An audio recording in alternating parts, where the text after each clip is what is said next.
Shalom Yeladim. Today we're going to tell a story about a very special man. His name was Rabbi Shimon Bar Yochai.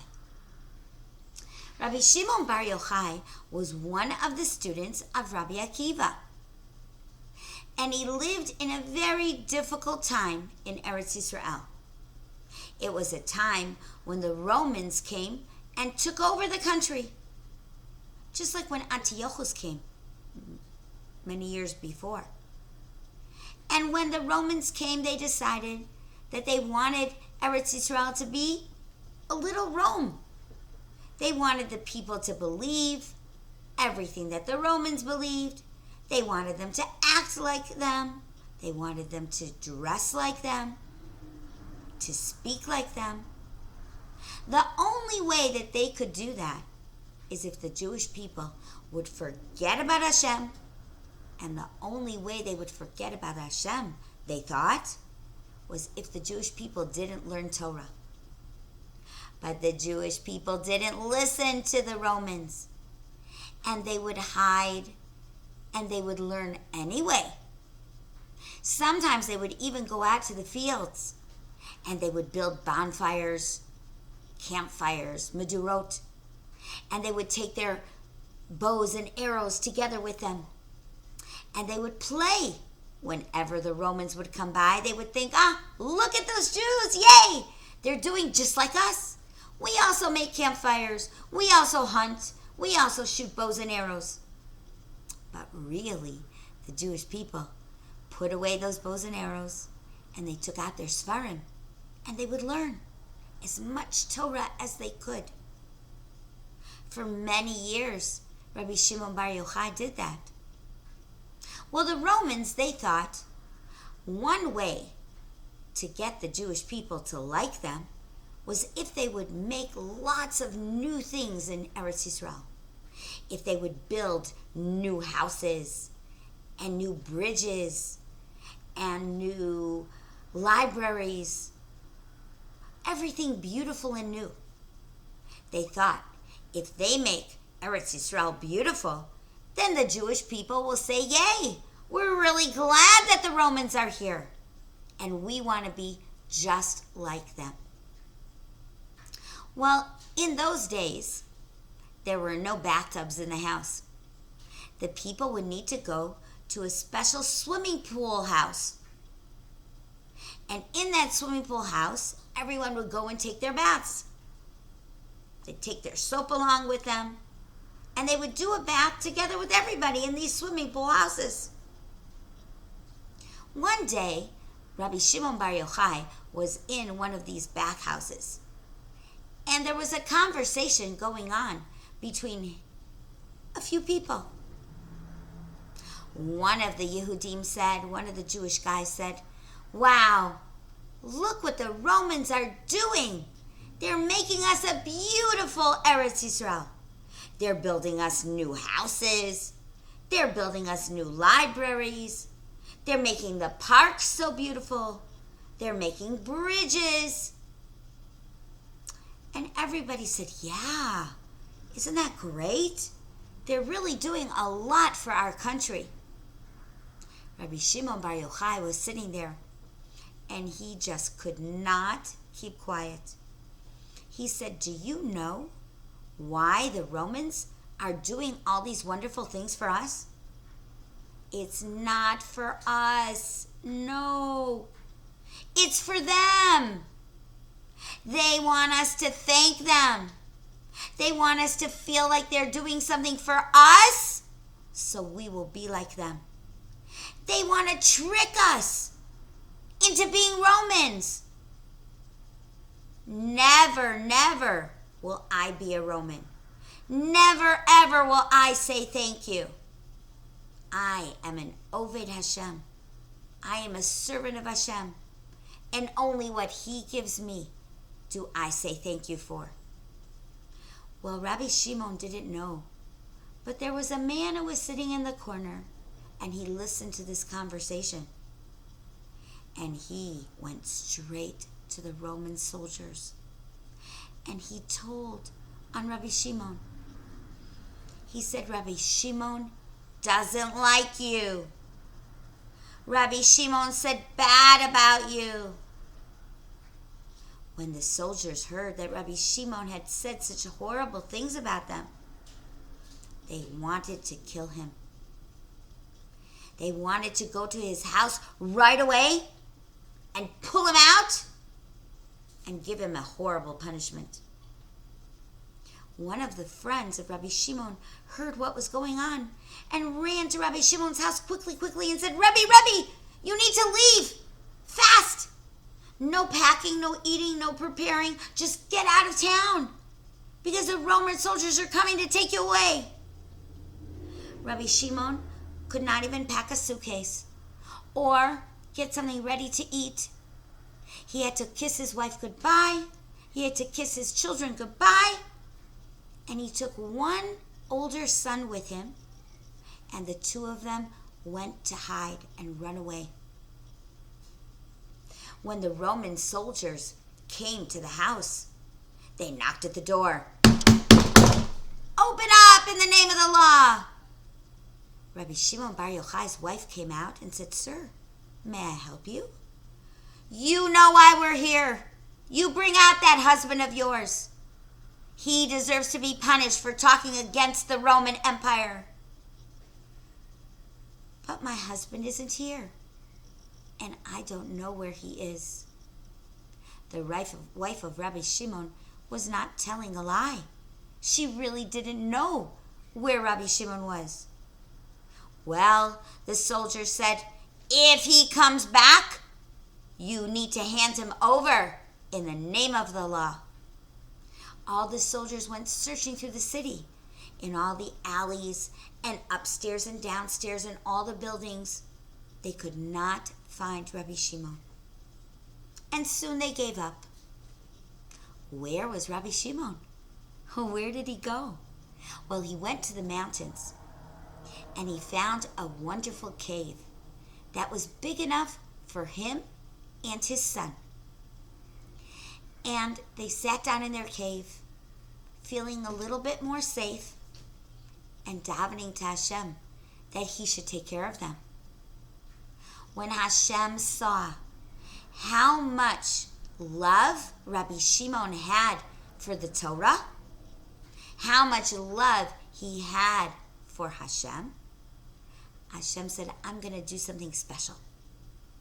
And all of a sudden, out of the rocks, it wasn't even like grass or ground, rocks, out of the rocks grew a beautiful tree. And it wasn't just any tree. It was a carob tree. Carob in Hebrew is called charuv. A charuv, when you eat it, it feels like you're eating chicken and meat and all the things that would make you strong.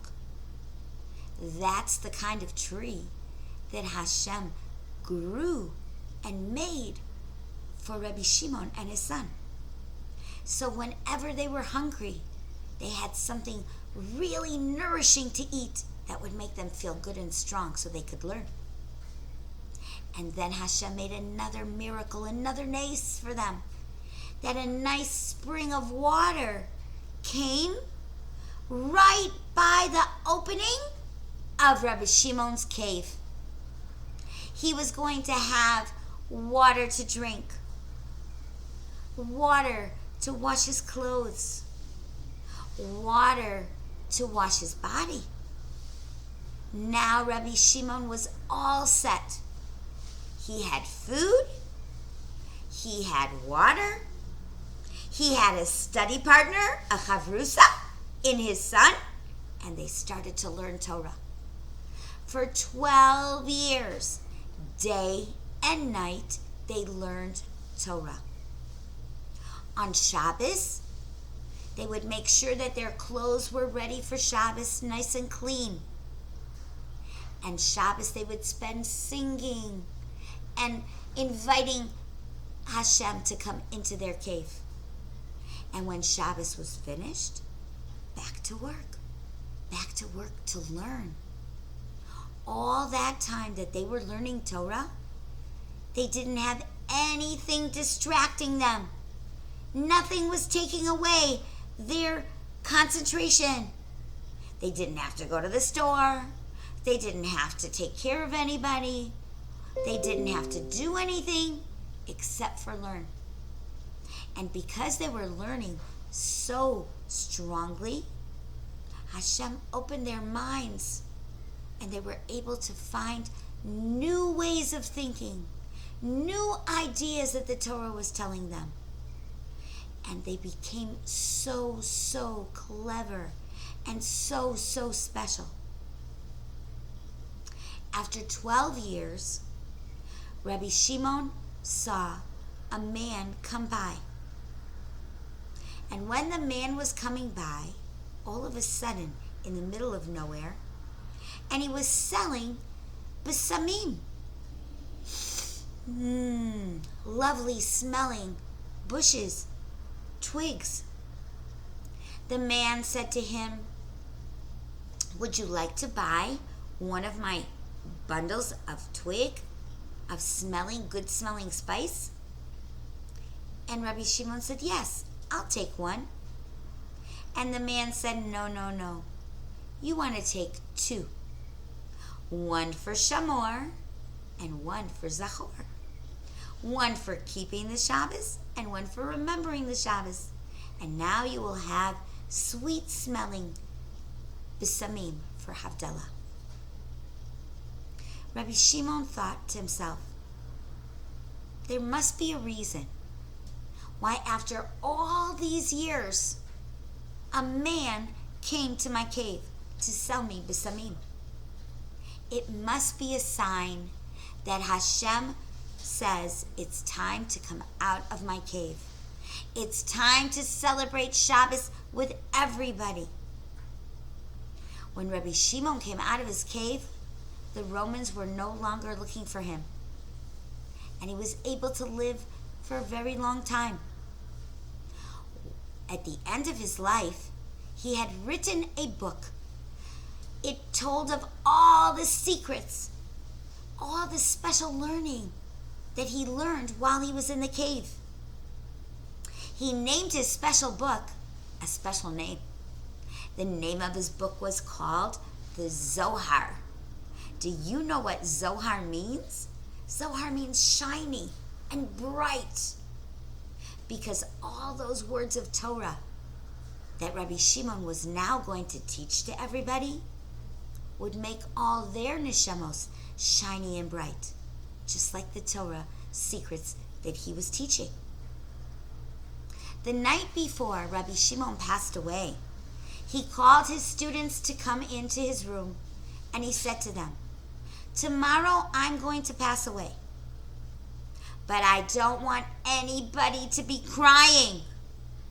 I don't want anybody to be sad.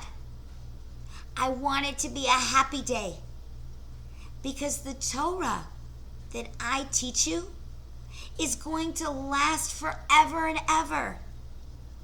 Even though I'm not here with you, I will be with you always." The very next day, that when Rabbi Shimon passed away, was Lag BaOmer. It was the 33rd day in the counting of the Omer in the month of Iyar. And the Talmidim listened to their Rebbe. They said, the Rebbe said not to be sad. So they built a big bonfire, a medurah, that was shiny and bright, like the Torah that Rabbi Shimon taught them. And the Talmidim danced around the medurah and sang Torah songs. Rabbi Shimon is buried in Eretz Yisrael, in a very special place on a hill. And that place is called Meron. Here's a picture. Here's a picture of the kever of Rabbi Shimon Bar Yochai. It is visited on his yortzeit, on the day that he passed away, which is Lag BaOmer. Many people come and they light candles in the kever of Rabbi Shimon. to remember his shiny, shiny neshama. And another time that another group of people come to the kever with their children. Whoa! Do you know how old their children are when they come to visit the kever of Rabbi Shimon? They are 3 years old. Why would you bring a 3-year-old little boy to a kever of a tzaddik? Do you know why? Because when a little Jewish boy is 3 years old, a lot of times we cut their hair and we give them peyot. They start becoming a Jewish big boy, a boy that's going to do mitzvos, a boy that's now going to wear a kippah and tzitzit. And where do our parents bring them? To the kever of a tzaddik. They want their child to look and feel and see what a tzaddik is, so that one day their child will become a big tzaddik like Rabbi Shimon Bar Yochai. On this Lag BaOmer that's coming, I'm sure there are many people who are going to visit the kever of Rabbi Shimon. They're going to become close to Rabbi Shimon, and they're going to remember that Rabbi Shimon did not give up. He went far away just to learn Torah. And we are going to celebrate his Torah on Lag BaOmer as we sing and we dance around the Menorah.